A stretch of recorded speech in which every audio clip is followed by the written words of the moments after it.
Dear students, welcome back to 25th session of our class. ಇಂದು ಬೆಂಗಳೂರು ಉತ್ತರ ವಿಶ್ವವಿದ್ಯಾಲಯದ ಸಂಸ್ಕೃತಿ ಎಂಬ ಅಧ್ಯಯನದ ವಿಷಯದಲ್ಲಿ 25ನೇ ಸೆಷನ್ಗೆ ತಮಗೆಲ್ಲರಿಗೂ ಸ್ವಾಗತ. The contents of this session are going to be the characteristics of culture and elements of culture. ಸಂಸ್ಕೃತಿಯ ಲಕ್ಷಣಗಳು ಮತ್ತು ಸಂಸ್ಕೃತಿಯ ಮೂಲಾಂಶಗಳ ಬಗ್ಗೆ ಇಂದಿನ ತರಗತಿಯಲ್ಲಿ ತಿಳಿದುಕೊಳ್ಳೋದಕ್ಕೆ ಪ್ರಯತ್ನವನ್ನು ಮಾಡುವಂಥದ್ದು. The objectives of this session, as we all know very well, in order to understand the depth of the knowledge related to culture, we need to know the characteristics and elements of culture. So today in our session, we are going to study the characteristics and elements. ಸಂಸ್ಕೃತಿಯ ಗುಣಲಕ್ಷಣಗಳು ಮತ್ತು ಮೂಲಾಂಶಗಳನ್ನು ಹೆಚ್ಚು ಹೆಚ್ಚು ಅಧ್ಯಯನ ಮಾಡೋದ್ರಿಂದ ಸಂಸ್ಕೃತಿಯ ಆಳವನ್ನು ಅಧ್ಯಯನ ಮಾಡಲಿಕ್ಕೆ ಅಥವಾ ತಿಳಿದುಕೊಳ್ಳೋದಕ್ಕೆ ಸಾಧ್ಯ ಆಗುತ್ತೆ ಅನ್ನುವಂಥದ್ದು ಇಂದಿನ ಒಂದು ಸೆಷನ್ನ ಮುಖ್ಯ ಉದ್ದೇಶ ಆಗಿರುವಂಥದ್ದು. The characteristics of culture are many. We are going to concentrate on few. The first and foremost characteristic is culture is social. ಸಂಸ್ಕೃತಿಯು ಸಾಮಾಜಿಕವಾದುದು. ನಮಗೆಲ್ಲ ತಿಳಿದಿರೋ ಹಾಗೆ ಸಂಸ್ಕೃತಿ ಎನ್ನುವಂಥದ್ದು ವೈಯಕ್ತಿಕವಾದುದಲ್ಲ, ಇದು ಸಮಾಜದ ಒಂದು ಕೊಡುಗೆ.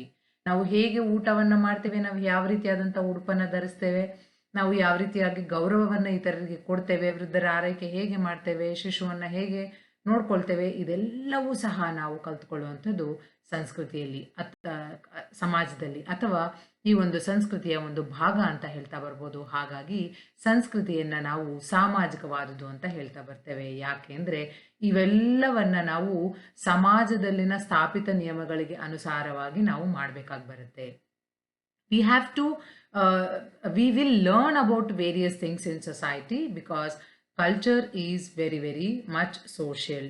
It is the contribution of society. How are we going to have food? What kind of clothes are we wearing?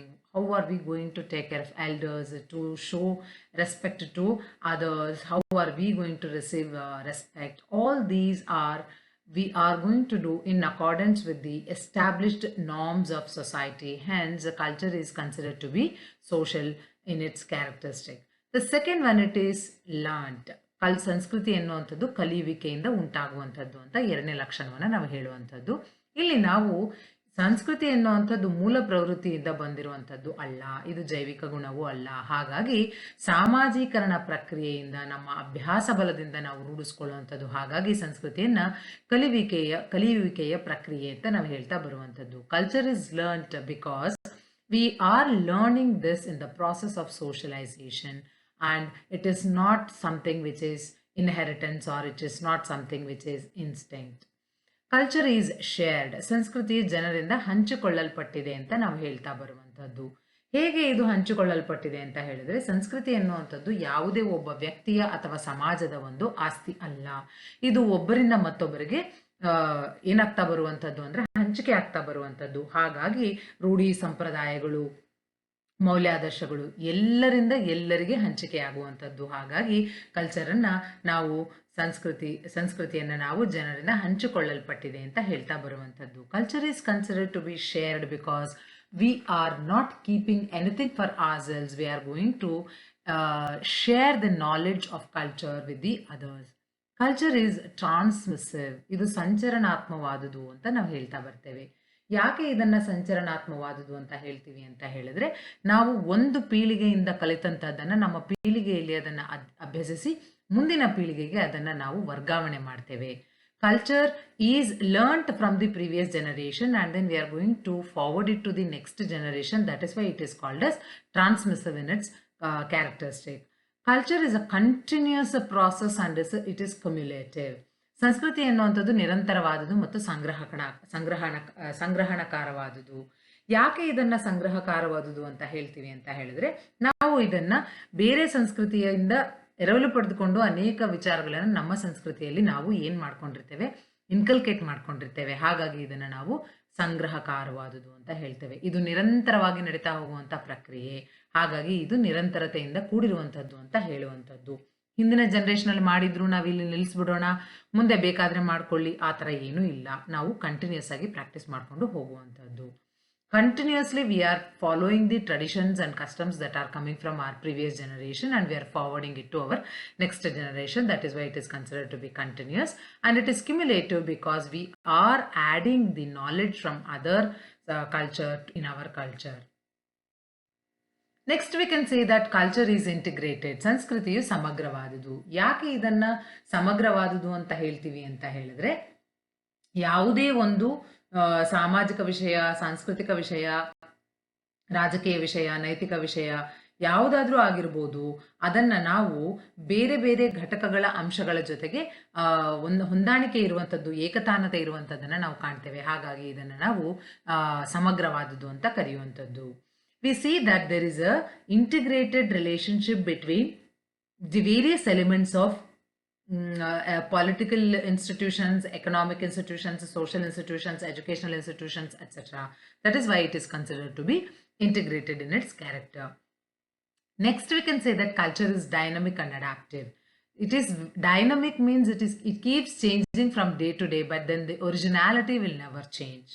And then it is adaptive because we are going to, wherever we are going to go, there we try to follow that practice and then we learn by ourselves. That is why we get adapted. That is why culture is considered to be dynamic as well as adaptive.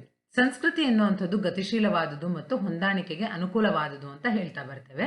ಸಂಸ್ಕೃತಿಯು ಪ್ರತಿ ಸಂದರ್ಭದಲ್ಲೂ ಇದು ಬದಲಾವಣೆಗೆ ಒಳಪಡ್ತಾ ಇರುತ್ತೆ. ಹಾಗಾಗಿ ಇದು ಬದಲಾವಣೆಯ ಪ್ರಕ್ರಿಯೆಯಲ್ಲಿ ಕಂಡುಬರುವಂಥದ್ದು. ಮತ್ತು ನಾವು ಯಾವುದೇ ಒಂದು ಸಮಾಜದಲ್ಲಿ ಇದ್ದೀವಿ ಅಥವಾ ಹೋಗ್ತಿದ್ದೀವಿ ಅಂತ ಹೇಳಿದ್ರೆ, ಆ ಸಮಾಜದಲ್ಲಿರುವಂತಹ ರೀತಿ ನೀತಿ, ರೂಢಿ ಸಂಪ್ರದಾಯಗಳ ಜೊತೆಗೆ ನಮ್ಮನ್ನು ನಾವು ಹೊಂದಾಣಿಕೆ ಮಾಡ್ಕೊಳ್ತೀವಿ. ಹಾಗಾಗಿ ಇದನ್ನ ನಾವು ಅಡಾಪ್ಟಿವ್ ಅಥವಾ ಹೊಂದಾಣಿಕೆಗೆ ಅನುಕೂಲವಾದುದು ಅಂತ ಹೇಳ್ತಾ ಬರುವಂಥದ್ದು.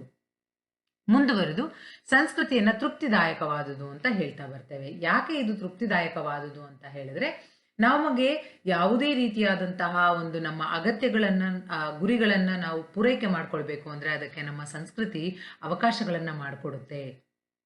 ಹಾಗಾಗಿ ಇದು ತೃಪ್ತಿದಾಯಕವಾದುದು. Culture is gratifying because when we have to reach our goals, definitely we are going to follow all those aspects of culture, and culture is the one which is going to give an element and an opportunity for us to reach the goals. That is why it is gratifying in its character. And culture varies from society to society. We know very well that whichever society we go, we do not find the similar culture. ಸಮಾಜದಿಂದ ಸಮಾಜಕ್ಕೆ ಸಂಸ್ಕೃತಿ ಎನ್ನುವಂಥದ್ದು ಭಿನ್ನವಾಗಿರುತ್ತೆ. ಒಂದು ಸಮಾಜದಲ್ಲಿ ಕಾಣುವಂತಹ ಸಂಸ್ಕೃತಿ ಮತ್ತೊಂದು ಸಮಾಜದಲ್ಲಿ ಕಂಡು ಬರೋದಿಲ್ಲ. ಹಾಗಾಗಿ ನಾವು ಈ ಒಂದು ಸಂಸ್ಕೃತಿ ಎನ್ನುವಂಥದ್ದು ಸಮಾಜದಿಂದ ಸಮಾಜಕ್ಕೆ ಭಿನ್ನವಾದುದು ಅಂತ ಹೇಳ್ತಾ ಬರುವಂಥದ್ದು. ಮುಂದುವರೆದು ನಾವು ಹೇಳೋದೇ ಆದ್ರೆ, ಸಂಸ್ಕೃತಿ ಎನ್ನುವಂಥದ್ದು ಆದರ್ಶ ಸೂಚಕವಾದುದು ಅಂತ ನಾವು ಹೇಳ್ತಾ ಬರ್ತೇವೆ, ಅಥವಾ ಆದರ್ಶಪ್ರಾಯವಾದುದು ಅಂತ ಹೇಳ್ತಾ ಬರ್ತೇವೆ. ಯಾಕೆ ಹೀಗೆ ಹೇಳ್ತೀವಿ ಅಂತ ಹೇಳಿದ್ರೆ, ಯಾವುದೇ ಒಂದು ನಿರ್ದಿಷ್ಟ ಉದ್ದೇಶ ಸಾಧನೆಗಾಗಿ ನಾವು ಇದನ್ನ ಮಾಡ್ಕೊಂಡಿರುವಂಥದ್ದು ಅಲ್ಲ. ಸಮಯದಿಂದ ಸಮಯಕ್ಕೆ ಅದು ಬದಲಾವಣೆ ಆಗ್ತಾ ಹೋಗುತ್ತೆ. ಇದು ಆಂತರಿಕ ಮೌಲ್ಯವನ್ನ ಹೆಚ್ಚಿಸ್ತಾ ಹೋಗುತ್ತೆ. ಹಾಗಾಗಿ ಇದನ್ನು ನಾವು ಆದರ್ಶ ಸೂಚಕವಾದುದು ಅಂತ ಹೇಳ್ತೀವಿ. Culture is ideational because we have not started or practicing culture because we need to attain a particular goal. We are following the customs and traditions of culture from various points of view. That is why it is ideational. And whenever we need to have some changes positively, we are definitely making changes. That is why it is called as ideational in its characteristic. Then we shall try to concentrate on elements of culture. Harry M. Johnson is the main person who has concentrated or who has categorized the characteristic elements of culture into 5 different types. That is cognitive elements, beliefs, values and norms, signals, and at the end non-normative ways of behavior. Harry M Johnson ರವರು ತಮ್ಮ ಪುಸ್ತಕದಲ್ಲಿ ಸಂಸ್ಕೃತಿಯ ಅನೇಕ ಅಂಶಗಳಲ್ಲಿ ಪ್ರಮುಖವಾದಂತಹ ಅಂಶಗಳನ್ನ ಅವರು ಹೇಳ್ತಾ ಬರ್ತಾರೆ. ಅದರಲ್ಲಿ ಮೊದಲನೇದಾಗಿ ಜ್ಞಾನ ಮತ್ತು ಅರಿವಿನ ಅಂಶ ಅನ್ನುವಂಥದ್ದು, ಎರಡನೇದು ನಂಬಿಕೆಗಳು, ಮೂರನೇದು ಮೌಲ್ಯಗಳು ಮತ್ತು ಪ್ರಮಾಣಕಗಳು, ನಾಲ್ಕನೇದಾಗಿ ಚಿಹ್ನೆಗಳು, ಐದನೇದಾಗಿ ನಾವು ನೋಡುವಂಥದ್ದು ನಿಯಮಬದ್ಧತೆ ಇಲ್ಲದಂತಹ ನಡತೆಯ ಕ್ರಮಗಳು ಅನ್ನುವಂಥದ್ದು. ಇಲ್ಲಿ ಇವುಗಳನ್ನ ಒಂದೊಂದಾಗಿ ನಾವು ಕಾನ್ಸಂಟ್ರೇಟ್ ಮಾಡ್ತಾ ಹೋಗೋದೆ ಆದ್ರೆ, ಮೊದಲನೇದಾಗಿ ನಾವು ನೋಡುವಂಥದ್ದು ಜ್ಞಾನ ಮತ್ತು ಅರಿವಿನ ಅಂಶ, cognitive elements. Knowledge and cognitive elements are more important because culture is very, very complex in its nature. And in human society, we find all kinds of human societies. Like they may be modern, they may be the tribals or whosoever it is. According to their consistency or according to their societal needs, individuals will develop their own knowledge. That is why we say that culture is more importantly having the knowledge or cognitive element. Now, most of the societies are trying to have the practical knowledge. ಅನೇಕ ಸಂದರ್ಭಗಳಲ್ಲಿ ನಾವು ನೋಡ್ತಾ ಹೋಗೋದು ಏನು ಅಂತ ಹೇಳಿದ್ರೆ, ಸಂಸ್ಕೃತಿಗಳು ಸಮಾಜಗಳು ತಮ್ಮ ಒಂದು ಭೂಪ್ರದೇಶದಲ್ಲಿ ಕಂಡುಬರುವಂತಹ ಜನಾಂಗ ಯಾರಿದ್ದಾರೆ ಅವರು ಅವರ ಅಗತ್ಯತೆಗಳಿಗೆ ತಕ್ಕ ಹಾಗೆ ತಮ್ಮ ಜ್ಞಾನವನ್ನ ಅವರು ಬೆಳೆಸ್ಕೊಳ್ತಾ ಹೋಗ್ತಾರೆ. ಸೊ ಹಾಗಾಗಿ ಪ್ರಾಯೋಗಿಕ ಜ್ಞಾನವನ್ನ ಪಡ್ಕೊಳ್ಳುವಂಥದ್ದು ನಾವು ಇಲ್ಲಿ ಹೆಚ್ಚಾಗಿ ನೋಡ್ತಾ ಹೋಗುವಂಥದ್ದು. ಮತ್ತೆ ಈ ಜ್ಞಾನವನ್ನ ಒಂದು ಪೀಳಿಗೆಯಿಂದ ಮತ್ತೊಂದು ಪೀಳಿಗೆಗೆ ವರ್ಗಾವಣೆ ಮಾಡೋದ್ರಿಂದ ಏನಾಗ್ತಾ ಇದೆ ಅಂತ ಹೇಳಿದ್ರೆ, ಇದನ್ನ ನಾವು ಜ್ಞಾನ ಮತ್ತು ಅರಿವಿನ ಅಂಶದಿಂದ ಕೂಡಿರುವಂಥದ್ದು ಅಂತ ಹೇಳ್ತಾ ಬರುವಂಥದ್ದು. It is knowledgeful and cognitive because we are transferring from one to another generation, and this transformation or this transmissiveness is inevitability, and it is very most important to the future generation because it is important for their existence. ಅವರ ಅಸ್ತಿತ್ವಕ್ಕೆ ಅದು ಬಹಳ ಪ್ರಮುಖವಾಗಿರೋದ್ರಿಂದ ನಾವು ಅದನ್ನ ಮತ್ತೊಂದು ಜನರೇಷನ್ಗೆ ಅದನ್ನ ವರ್ಗಾವಣೆ ಮಾಡ್ತೀವಿ ಅನ್ನೋದನ್ನ ನಾವು ಇಲ್ಲಿ ತಿಳ್ಕೊಳ್ತಾ ಬರ್ಬೋದು.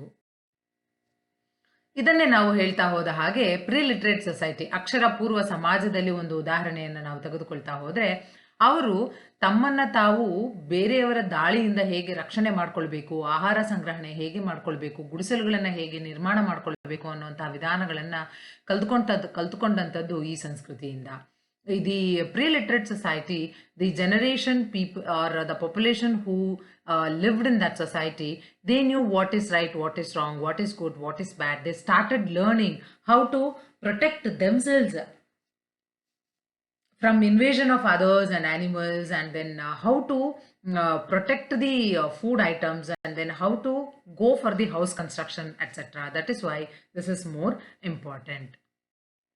When we look at the how these people were trying to protect themselves, the knowledge teaches the each and every generation.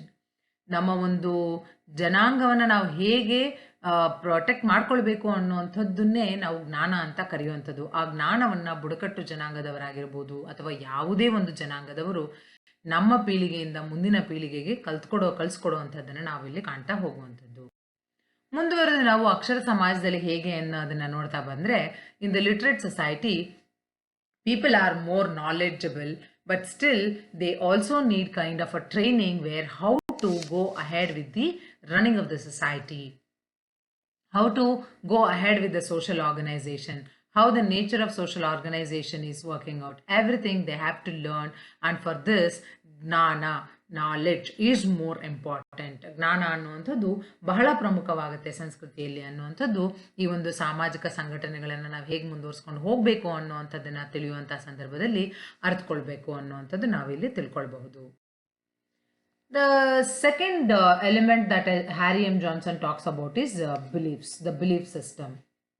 Belief system is nothing but what people are convinced about what is right and what is wrong.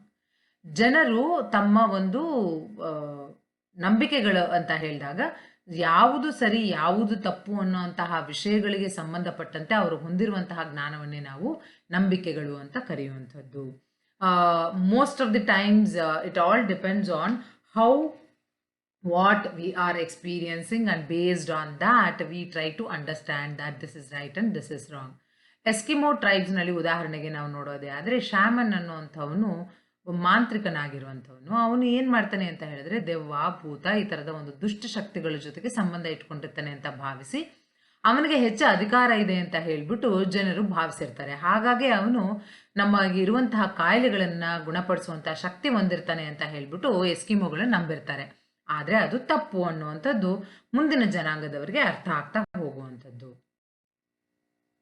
And when we look at the Christian missionaries also, we can say that they give the medicines, but then they say that when the medicine has to work, we need to have more rest to the body. So they say that you have to go for a prayer. So population or the general population, they think that Christian missionaries are the messengers of God. That is the thing what we are trying to understand in the modern society. In continuation of this, we try to go for the third element, that is values and norms. When we look at values and norms are very, very numerous, and then they are diverse in nature. They are so different in nature that each and every society has different kind of values. ಕೌಟುಂಬಿಕ ಮೌಲ್ಯಗಳು ಅನ್ನುವಂಥದ್ದು ಬಂದಾಗ ನಾವು ಒಂದು ಕುಟುಂಬದಿಂದ ಮತ್ತೊಂದು ಕುಟುಂಬಕ್ಕೆ ವಿವಿಧ ರೀತಿಯ ಮೌಲ್ಯಗಳನ್ನು ಕಾಣುವಂಥದ್ದು. ಹಾಗಾಗಿಯೇ ಅವು ಅಸಂಖ್ಯಾತವಾಗಿರುತ್ತೆ ಮತ್ತು ವೈವಿಧ್ಯಮಯವಾಗಿರುತ್ತೆ ಎನ್ನುವಂಥದ್ದನ್ನ ನಾವು ಇಲ್ಲಿ ಅರ್ಥೈಸ್ಕೊಳ್ತಾ ಬರ್ಬೋದು.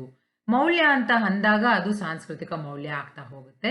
ಅದು ಒಳ್ಳೆಯತನ ಮತ್ತೆ ನಮಗೆ ಬೇಕಾಗಿರುವಂತಹ ಒಂದು ಅಂಶಗಳನ್ನು ನಾವು ಕಲ್ತ್ಕೊಳ್ಳೋದಕ್ಕೆ ಅದು ಸಹಾಯ ಮಾಡುತ್ತೆ ಎನ್ನುವಂಥದ್ದನ್ನ ನಾವು ಇಲ್ಲಿ ಅಂಡರ್ಸ್ಟ್ಯಾಂಡ್ ಮಾಡ್ಕೊಳ್ತಾ ಹೋಗಬಹುದು.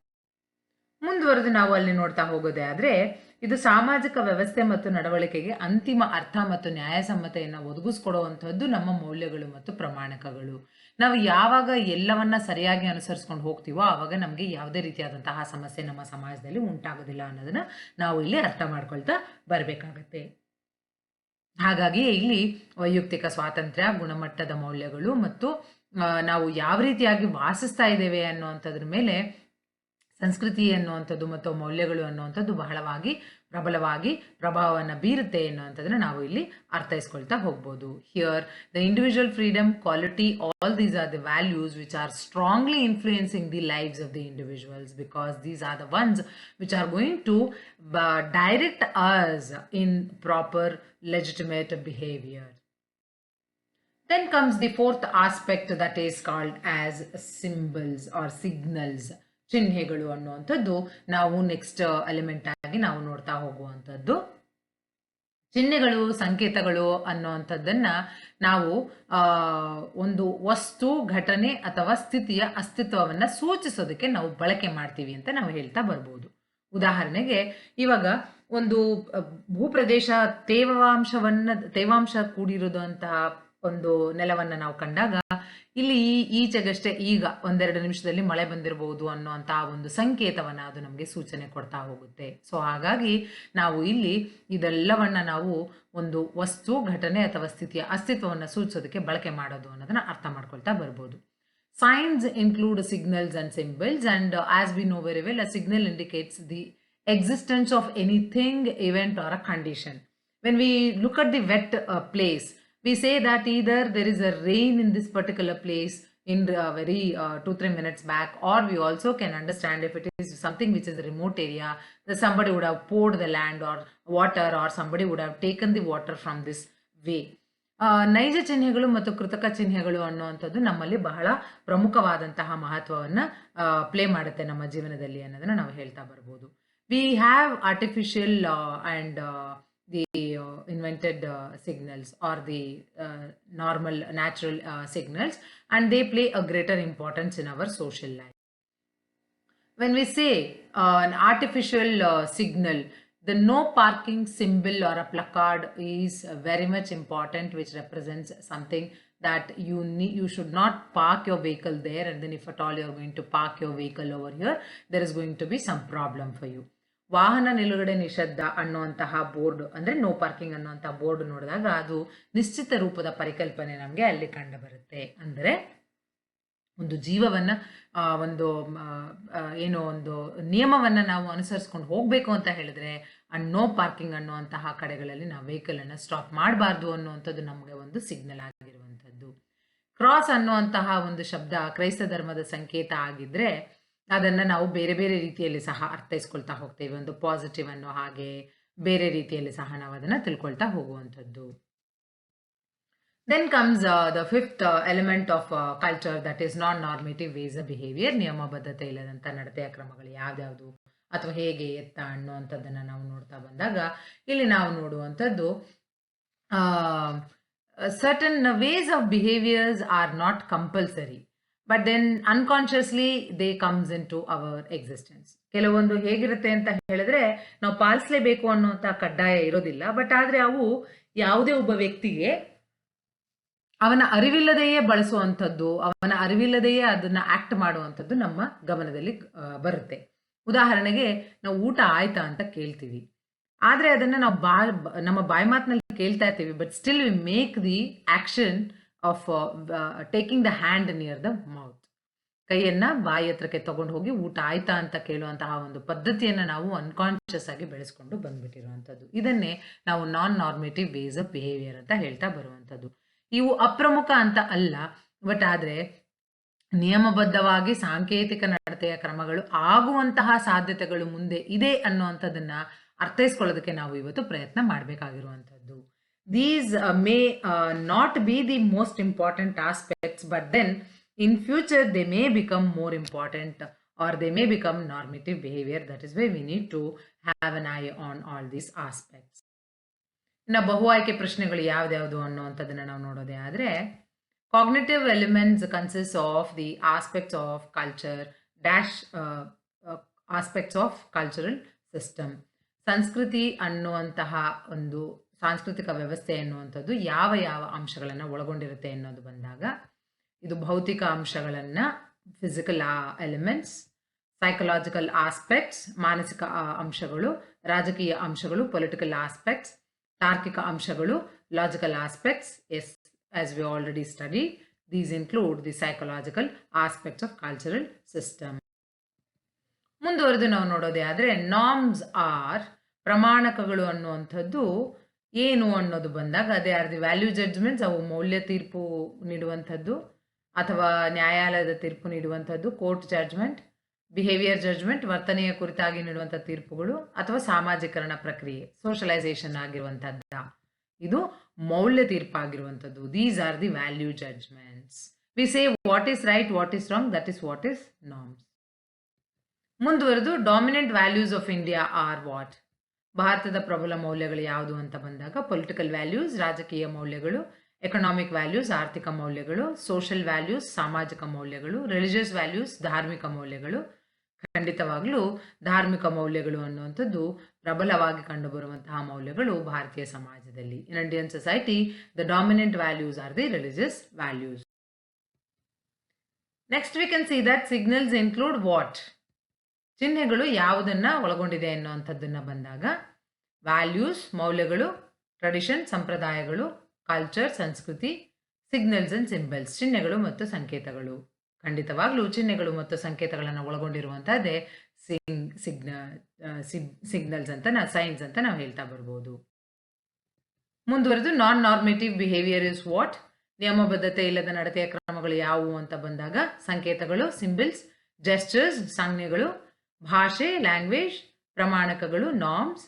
ಖಂಡಿತವಾಗ್ಲೂ ಸಂಜ್ಞೆಗಳನ್ನ ನಾವು ನಿಯಮಬದ್ಧತೆ ಇಲ್ಲದ ನಡತೆಯ ಕ್ರಮಗಳು ಅಂತ ಹೇಳ್ತಾ ಬರ್ತೇವೆ. Gestures are considered to be the non-normative behaviors which may become in future a normative behavior. Dear students, we have referred all these textbooks, and in the study material we have given some more textbooks to be referred. You can make use of all those things. Thank you very much. We shall meet in our next class with the 26th session.